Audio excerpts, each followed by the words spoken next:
Since 1960, it's been the home of BBC Television. Tonight, it's time to say goodbye. So one last time here on BBC One, it's live to BBC Television Centre. Hello friends and welcome to tonight's One Show, the last programme ever on BBC One to be broadcast live from this, the magnificent Television Centre. Please stay with us because we are joined by two men who know this building better than most, Sir Terry Wogan and Lord Michael Grade. And if that's not enough... Tonight, a one-show extravaganza as Matt Baker recreates Roy Castle's world-famous tap dance with even more dancers. And we've got not one, but two Doctor Who's.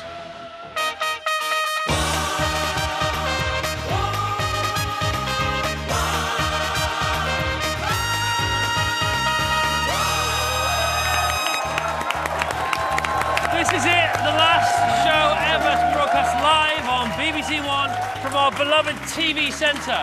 Now we have one building and two governors. Let's welcome the first of those. It's Sir Terry Wogan! Sir Terry! The landlord, the governor.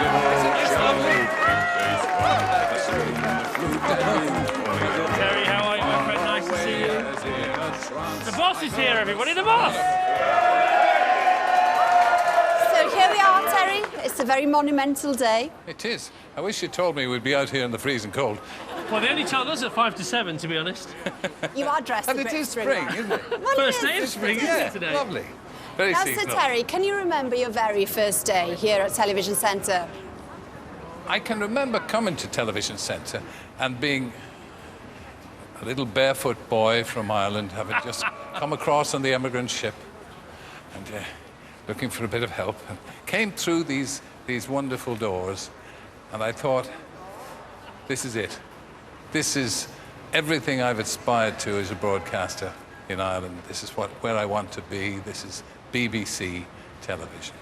And you come in the door, and you're greeted by the commissionaires who actually run the place.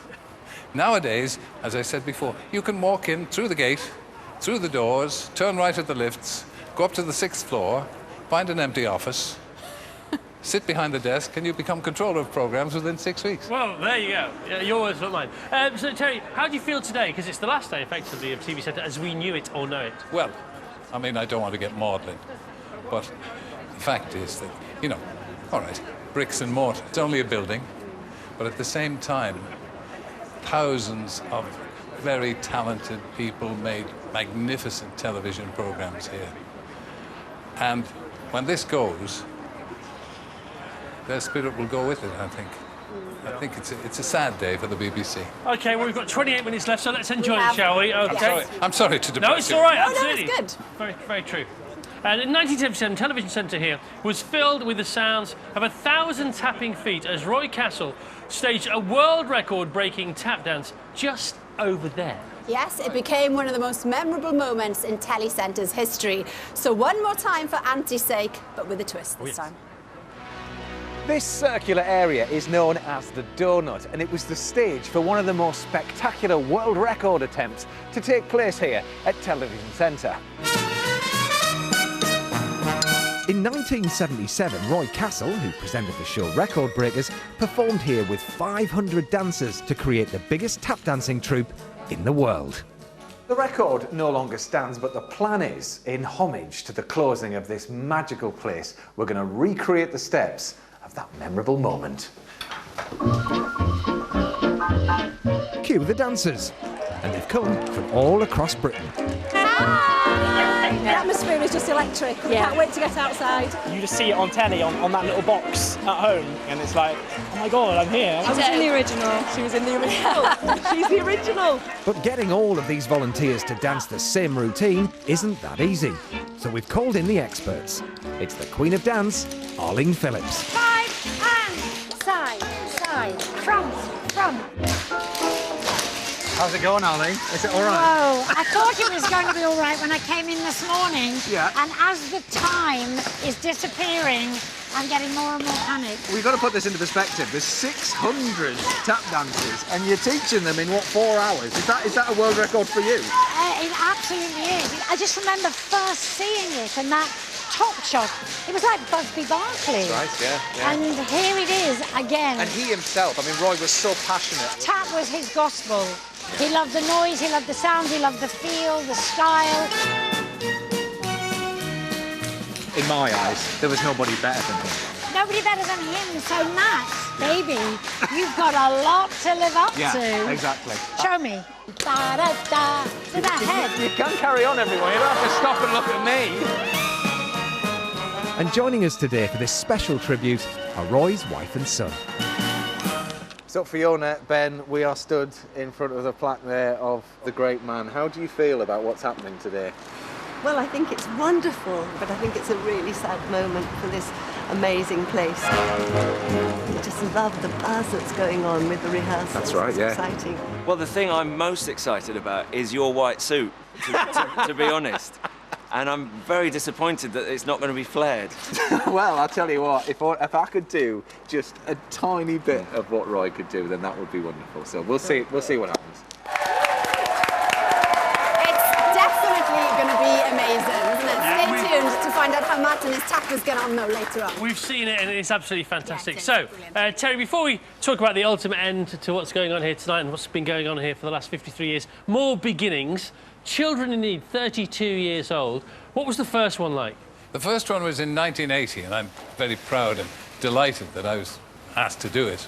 And they're going to have to shoot me to take me away. But 1980, and it was staged in the foyer of a hotel in Hammersmith. No way! Yeah, yeah. And people turned up, and the BBC wasn't very sure whether they wanted to do it or not. And sometimes when I'm talking to them, they're not entirely sure now. But at that time, we didn't have a tremendous amount of support. For instance, It Ain't Half Hot Mum was the big show, and whoever was producing it insisted that it had to go out.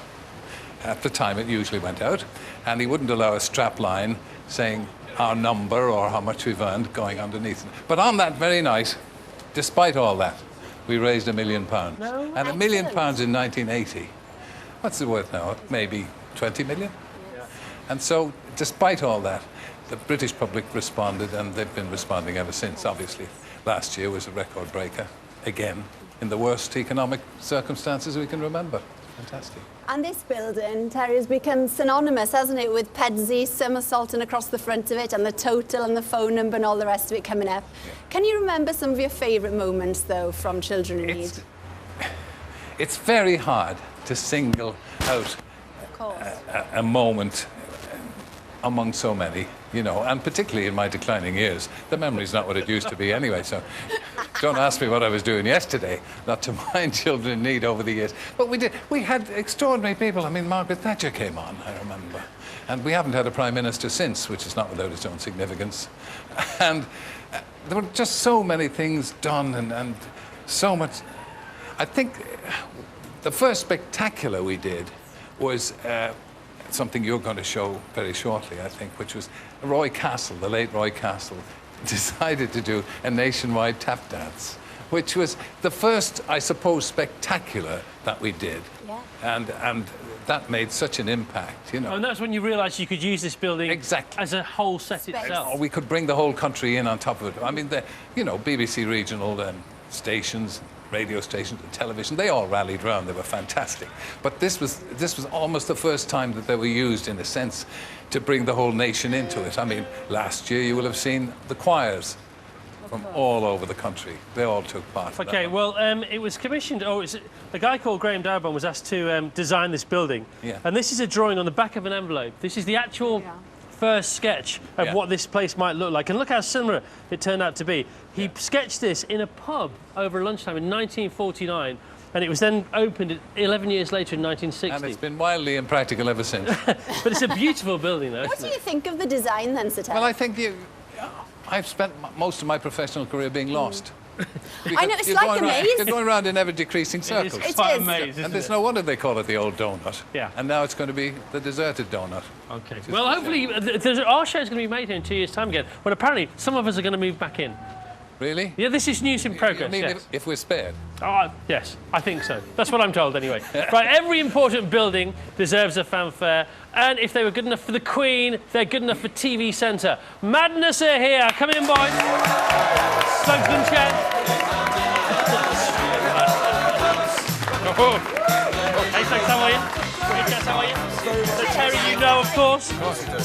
I love the correspondent shoes. Look at that. Thank you very much. So, Top of the Pops, what was the year? What was the song? First time ever through the gate? Oh, goodness me, 1979, The Prince. I think we got banned for not miming properly and messing about a bit. Did you? Yeah, we did. But as a young band, what was your first impression, though, when you turn up, you're going on Top of the Pops for the first time? That was it. Look at that, yeah. We got stuck in the lift. We let a load of tea. I've been stuck in the lift Michael here as Hall well. was really upset. Really? Yeah, it was great. The producer at the time loved us because we always livened up with All Day. They banned us every time we went. Every single time we came, we got banned.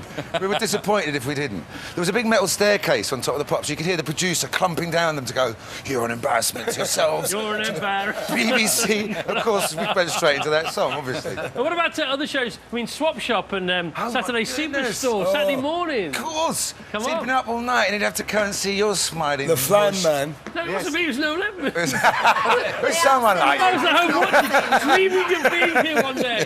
It's easy to make that mistake. I know, just put a sculpted beard on. I know, you're away. Open the box, open the box. Take the money. But no, of course, the thing was in those days, you know, it was pre-MTV and all that. There weren't many places to play your songs, and so you did end up on crazy Saturday morning kid shows. Yeah. Magpie. And you're back here It's on the other tonight. side. How does it feel? It's really strange, isn't it? It does feel to me like some strange episode of Doctor Who. They're evacuating the BBC. Yeah. Nobody really knows what's going on. They're still finding bodies in Yeah, cupboards. the whole department's up there that are yet to be discovered, aren't there, too? They never answer the phone. I've got a mate who works here, actually, who's been here for 30 years, and he just never answered the phone. Not been seen for 25 No. Just gets his wage packet. By wife or children? How are you going to be saying goodbye, then? What have you got in store for Well, we're us, going to be Doctor? playing some of the finest songs from our purple bag of joy. If I could put change, wouldn't it? OK, you have one song live on the show, then you're live on BBC 4 before Michael Grade's fantastic film about the history of this building. Exactly right, so yes. All right, that's my little ad-lib to get us into the next bit. Right. Move on. OK. Thank you. Now, over the past 53 years, this building has produced, the chatting amongst themselves, has produced some of the best-loved TV shows in the world. But it's not all about the showbiz.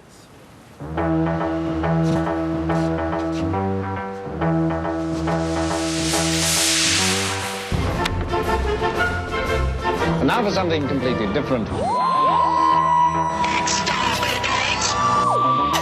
We were always known as the Transport Mafia, the brothers.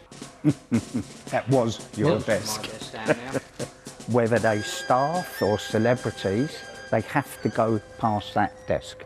As a relief driver, since I've worked here, I've done nearly every DG and I've done almost every chairman.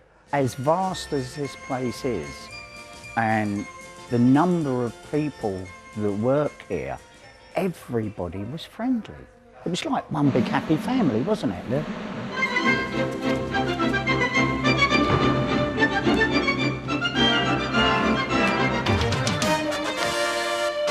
I do apologise. We have rather been invaded by some people who we hope to be removing very shortly. It is quite sad to see these shelves empty now. We're in the vault, which looks after all our transmission tapes, and in the early days the department was known as Film Traffic. Yes, as a child, my relationship with our television centre was basically watching Blue Peter as any child would do. And, we're having a slight penny down here, a slight problem. And winning Blue Peter badges, you know, very proud of getting that. And then coming here to work, it was a privilege. You know, you used to sneak out the office for half an hour and go and see Top of the Pops being rehearsed. It is magic, because it is the home of television, and it always will be for me. Didn't he do well? Who do you think you are kidding, Mr. Hitler? Mr. Humphreys, are you free? Yes, I'm free, Captain Peter. Well, we wouldn't be together if it wasn't for TV Centre. David asked me for my first date. In the continuity. Oh, yes. Romance blossoming amongst the mixers and the faders and the monitors of the BBC Two continuity suite. Yeah. We've just celebrated our Ruby wedding anniversary. It's all due to Television Centre. It is indeed. Oh, as a last look at the clock. So a lot of people stayed up to listen to the close downs. It became a sort of cult thing on BBC Two, and it was absolutely wonderful. Perhaps it would be a good idea for you to say one final close down to Television Centre. Oh, wouldn't that be poignant? So, on behalf of all of us here, it just remains for me, David Allen, to thank you for your company and to wish you a very good night. Good night. Hasn't changed.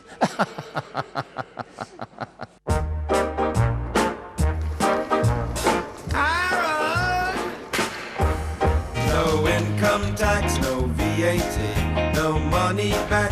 What a plonker. Black or white, or rich or poor, we'll cut prices at a straw. Oh, it brings back such happy memories. This was my favourite studio, you know that? I was in here once, and I was producing Morecambe and Wise. So I choreographed the routine of Singing in the Rain.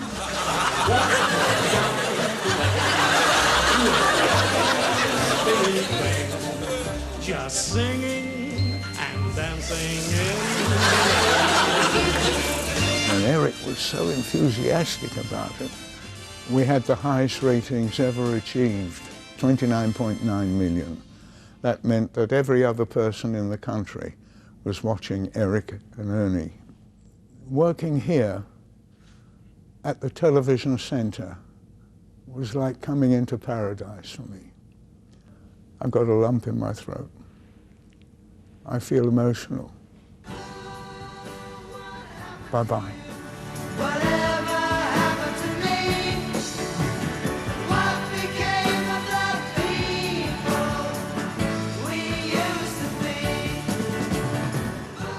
So that's almost where we nearly are now. The light's going out on TV Centre. This is the last live show on BBC One to be broadcast from this iconic building. And this is the last time anybody's going to drive around it, because I've got to tell you this. Here we go. Only two people before have done this. One was the Queen. She can drive around here because she's the Queen. And Jeremy Clarkson also drove around here in one of my favourite episodes of Top Gear in a car very similar to this. Not this one, but very similar. Other cars here, parking this evening, ready for the party. Del Boy, terrific. And the famous Robin Reliance. We need a head waiter for the party this evening. Manuel's there. Basil's here to organise the party, Basil. Organised, leave him alone for heaven's sake. We've got the Life and Soul, we've got Patsy, we've got the Strictly Dancing Glitterball, and somebody else has been allowed to park here this evening as well. Oh my goodness me, look at that. Ladies and gentlemen, it's only the TARDIS. Here we go. The TARDIS. Is it really as big as they say inside? Let's have a look. Oh, yes, it is. No, it's not. Colin Baker's here. It's very wet inside. Doctor number 6. It's wetter out here. Doctor number 7, Sylvester. Chris? Good to see you, mate. Nice to see you. How are you? I've got a present for you. I don't need it Thank you anymore. very much. Come and stand here, Sylvester. My goodness me, you brought your friends with you as well, ready for the party. We'll get them in, don't worry about that. Indeed. So, Sylvester, Indeed, yeah. Doctor Who couldn't be more high-tech nowadays than it was in your day. Yeah. Did you have trouble with the sets back then, here? Yeah, no, well, there was. I mean, I remember once they tried to get the a Dalek to go up the stairs, and Yes. what they did was get a really big Dalek, but they didn't even build a light one, and they stuck 2 poles on the side of it, and then they had to put it on a pole going up parallel to the stairs, and they got 10 men to actually try and get the poor Dalek up the stairs. And the guy inside, he threw up halfway up. No. Because it was up and down all over the place. But Colin, is this your actual coat? That is the actual coat. No way. And it suits you, doesn't it? Well, thank you very much indeed. What are your memories of filming Doctor Well, Who here? I remember running down a corridor. It was a very long, complicated shot. I had to bash a button, go in through some doors, and close the doors again. And I ran down the corridor, bashed the button, the doors opened, and I knew if I moved away from that wall, it would fall over. So I didn't go through the doors, and they said, "Colin, go through the doors." I said, "You won't like it if I do." And I did, and it fell over. Well, look. Well, you're lucky the doors opened when I did it. You used to go up and bang into the doors. Well, let's hope that doesn't happen this year, because it's the 50th anniversary of Doctor Who this year. It is. Are you going to be involved in that? I know there's a secret around and nobody will tell me what it is. Well, sorry, there was a technical fault The there. answer is they haven't told us either. Really? Okay. But So- you are available. Yeah. Occasionally. Always available, darling. This is show business, of course. The answer is yes. Now, what's the question? Okay. Now, I don't have an assistant, but if I could choose one, it would definitely be Alex Jones. Well, later on tonight, former BBC One controller and chairman Lord Grade will be saying goodbye to Television Centre during a 2-hour BBC4 special, featuring lots of famous faces who've all worked within these very walls. A bit emotional tonight? Yeah, when I came through, you know, there was somebody who said about 30 years ago that the British had the least bad television in the world. I think that was true. I think we were making great television in those days. Dara, as the new generation, does any of this mean anything to you, or is it just a place you come and make a show? Well, there is an element of that. There's also, if I can may very quickly say it, that if we find out tonight that all of David Attenborough's greatest television moments were created in these studios, that is a massive scandal. Well,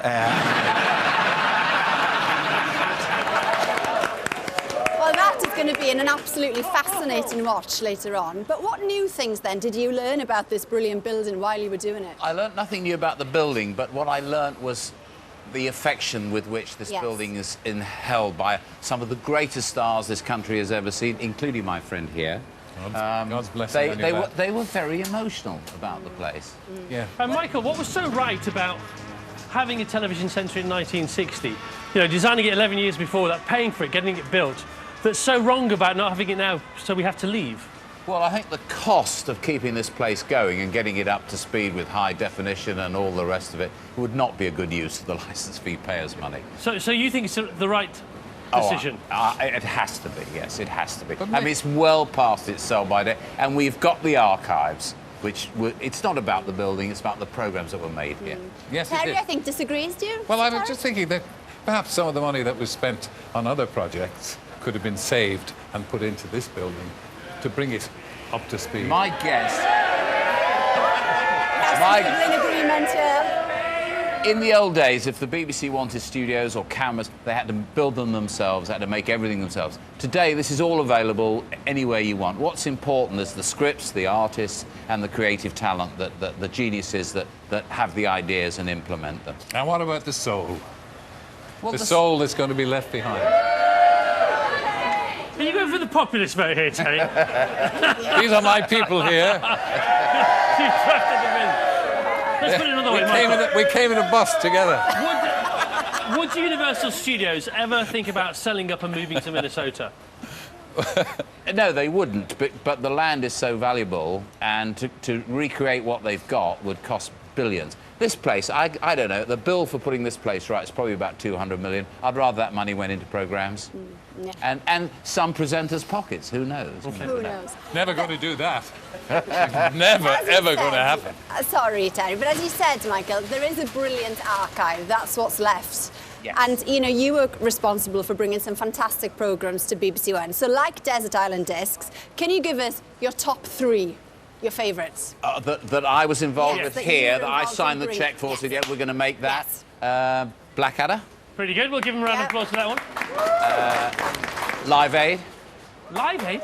Yeah. Was involved. It wasn't made here, but it started here on Top of the Pops. Yeah, How come? Yeah, go on. There's a story there, isn't it? I just started as a controller of BBC One on the 6th floor here. And my secretary said, there's a Mr. Bob Geldof on the phone for you. I said, who's he? He was my opening line. And they said, he's sort of a pop star. So I said, I was feeling playful and I had nothing else to do. I said, I'll put him on. So I have some sport here. Anyway, he was such a fantastic salesman. He wanted to get Feed the World on Top of the Pops. I said, you can't put it on Top of the Pops, it's not in the charts. Right. I said, but send me the tape with David Bowie introducing it. He sent the tape over. I looked at the tape. I rang him back and said, it's bloody marvellous, a great cause. I can't put it on Top of the Pops, but I'll delay Top of the Pops 4 minutes and I'll put this on in front of Top of the Pops. And that was the start. OK, you one programme left, one Desert Island programme left? Probably... Hello, hello? Yes, very good. Yes, I loved Hello, Hello. If you can't come up with a number one, is it true that you once commissioned a TV show whilst you were on the toilet? Singing... No, not on the... No. This is what we heard. No, I did commission Dennis Potter's The Singing Detective in the loo on the 6th floor. There you go. Right. With the head of drama. Can I just say that when he was in charge of the BBC, he was the one who brought it all together for Children in Need. Before Michael took over, it was a little haphazard. Little bits and pieces. People weren't sure. He's the one who started it properly. OK, and it ended happily ever after, which is great. Well, you can see Michael's Goodbye Television Centre tonight at 8:30 on BBC4. Yeah, do watch that if you possibly can. And the first part of our homage now to one of the most amazing moments to have happened at this great building. Matt Baker prepared to perform along with 600 dancers to recreate Roy Castle's fantastic world record in 1977. Yes, we're talking tap dancing. We are talking 1,200 excited feet ready to go, plus 2 very nervous ones.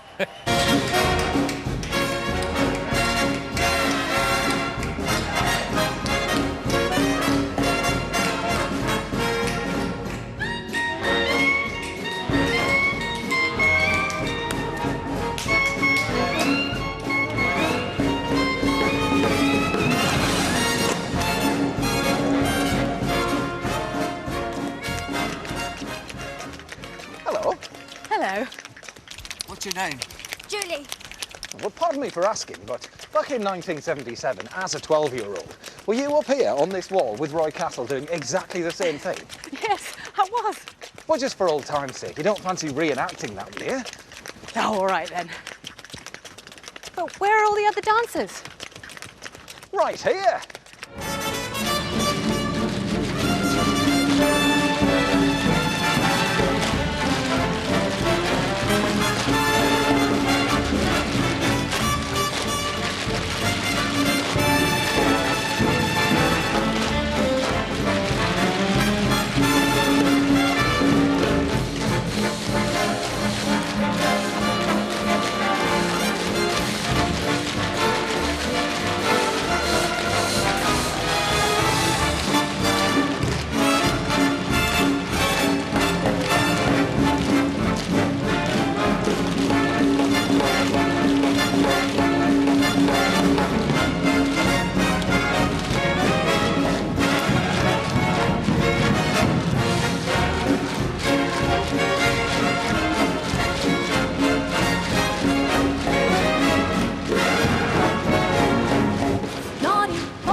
So the time has nearly come to bring down the curtain on 53 years of live programming at BBC Television Centre. It's been a legendary home to the legends of show business. As well as staging huge music events and studio shows, this building behind us has produced countless groundbreaking dramas, entertainment and news and current affairs programmes. Not to mention some of the greatest moments in the history of television comedy, from Morecambe and Wise and Fawlty Towers to Monty Python and the Two Ronnies. It's almost time to say goodnight from me. And goodnight from her. But first, to play us out, Madness with One Step Beyond!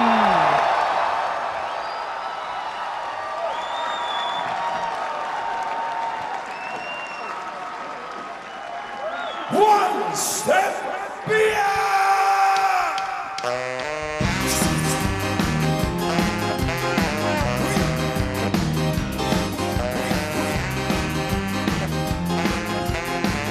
This is the heavy master son. Who is it? Who is it?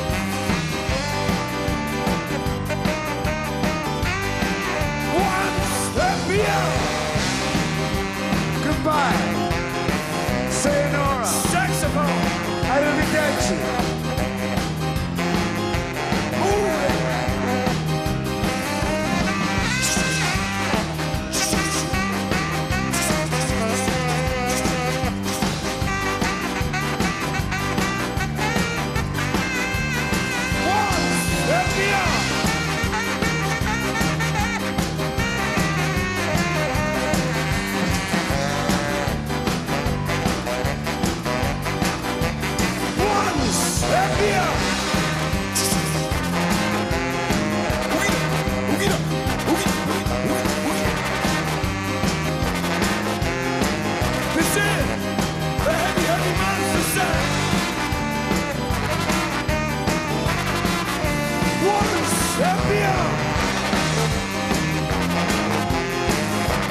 The Madness concert continues over on BBC4 right now. Right, you have a great weekend. Good night.